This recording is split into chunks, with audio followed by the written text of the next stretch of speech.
ethic, ethic, ethic. So, let's talk about the word ethic.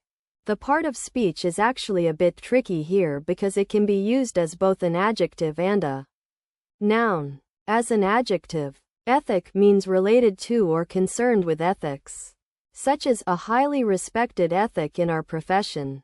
On the other hand, when used as a noun, an ethic refers to a particular moral principle or set of principles that guides one's behavior. Like the company's new ethic on sustainability.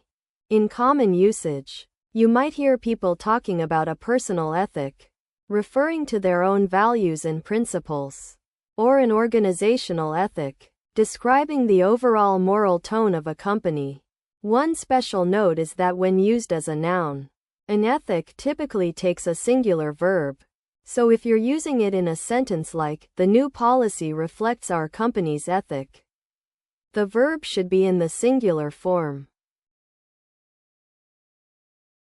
In a formal setting such as a university lecture on business ethics, a professor might say, "The company's recent actions raise questions about the ethical implications of their decision to prioritize profits over environmental concerns."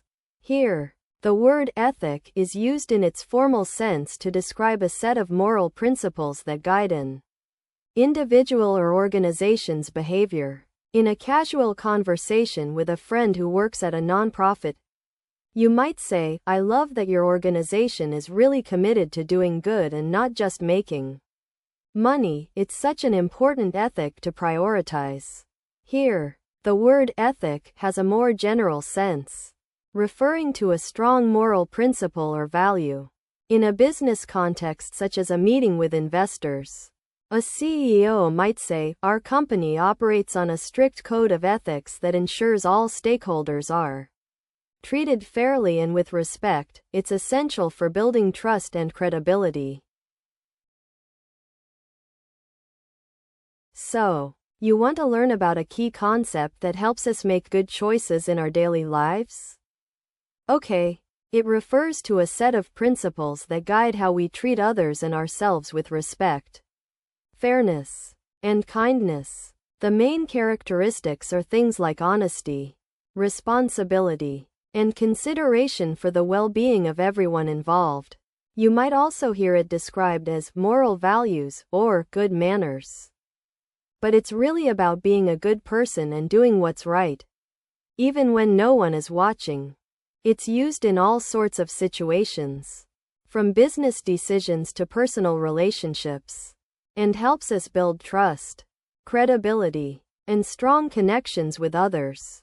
Think of it like having an inner compass that guides you to make choices that are respectful, fair, and kind. That's the idea. Format. Format. Format. So, let's talk about the word format. As a language teacher, I'd be happy to break it down for you. The part of speech for format is noun, and common usage includes referring to the arrangement or structure of something, like a document, a presentation, or even a social media post. You might hear people say things like, "Can you change the format of this report?" Or, "The new video game has an interesting format that keeps players engaged." It's also often used in a more general sense to describe the style or design of something, such as the modern art gallery had a unique format that blended traditional and contemporary elements. One special note about its usage is that while the word can be used informally, it's also commonly used in academic and professional settings. So be sure to use it correctly depending on your context. In a job interview, you could say, "The marketing team is responsible for formatting our company's social media posts to make sure they're visually appealing and engaging to our target audience." This formal usage is suitable in a professional setting where clarity and precision are important. In contrast, While chatting with a friend about an upcoming party, you might casually mention, "I'm trying to format the playlist for tonight so it's got a good mix of upbeat and slow songs." Here, the word format means arranging or organizing content, such as music tracks, in a way that makes sense. On the other hand, in a university course on computer science, your professor might explain, "The algorithm we'll be discussing today uses a specific data format to process large datasets efficiently, and we'll explore how to optimize it for better performance."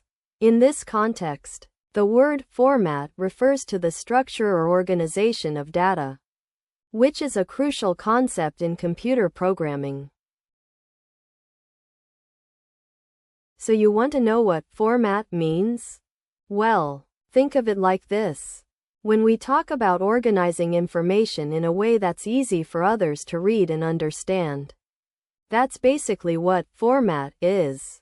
It refers to the way something is structured or presented, like how paragraphs are grouped together on a page, or how numbers and letters line up on a spreadsheet.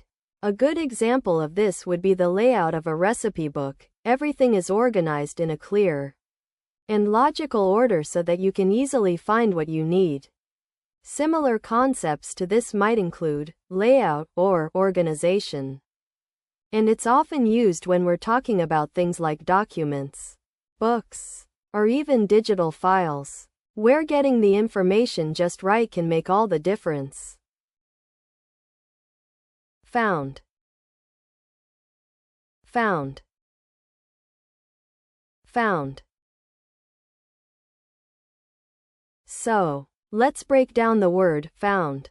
As a verb, found is commonly used to describe the act of discovering or coming across something that was previously unknown or unseen. For example, "I found a beautiful beach on my last vacation," where you're describing your experience of stumbling upon a lovely spot.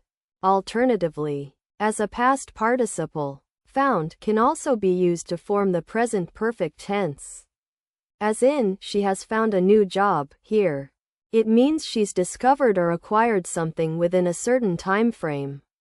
One special note about using found is that it's often used with the word lost.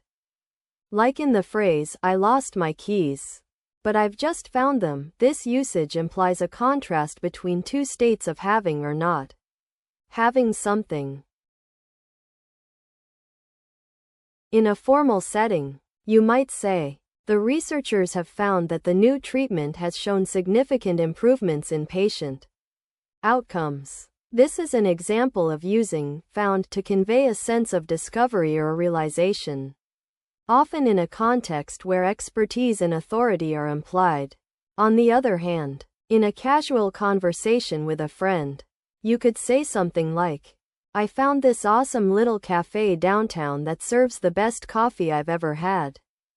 Here, found is used to describe stumbling upon something pleasant, often in an informal or social context. In a business or academic setting, you might use found to report on the results of research or analysis, such as, "Our market study found that there is a growing demand for sustainable products among young consumers." This usage emphasizes the discovery of new information or patterns, often with implications for decision-making or policy development. So you're learning about something that refers to a place where people search for things they've lost, often items that are valuable or important to them. It's usually marked by a sign or board with an image of a pair of glasses on it. The main characteristics of this place are that it's somewhere people can bring in objects and leave them behind until someone comes looking for them. It's kind of like a waiting room. But instead of sitting around, you'll be leaving your stuff there. You might also hear similar concepts or synonyms like lost and found office or property box. As for what it does, well, its main purpose is to help people reunite with their lost items. So it's used by students, staff, and even visitors at a school or university. making sure that everyone can get back whatever they might have misplaced.